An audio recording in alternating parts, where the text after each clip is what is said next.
美食台嘅朋友，大家好，我叫李啟達。之前教過呢大家順德四杯雞，今日再來個紅尾鴨。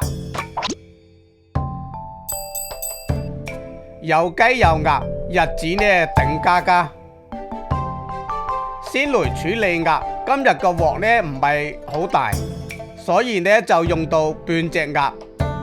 將鴨洗乾淨後，將鴨頭、鴨腳、鴨翼斬落嚟，鴨屁股呢就去掉。接着呢冷水落鑊，加少許嘅花椒同埋料酒，去除佢嘅血水同埋臊味。將鑊燒熱，加油，鴨皮朝下，將表皮嘅油脂逼出嚟，口感勁好。煎到佢微微嘅焦黃色，盛出來呢備用。底油呢爆香薑蔥、香葉、八角，放入竹網，防止佢黏鑊。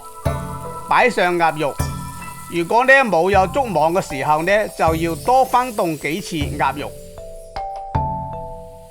接着呢加入醬油、白酒、米醋、冰糖、柱侯醬、紅種調味品，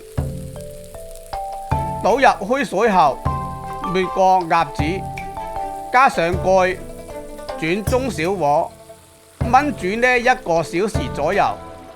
中途呢要時不時翻動下鴨，用個桌子呢把料汁呢淋上鴨身去，讓佢更好咁入味，上色均勻。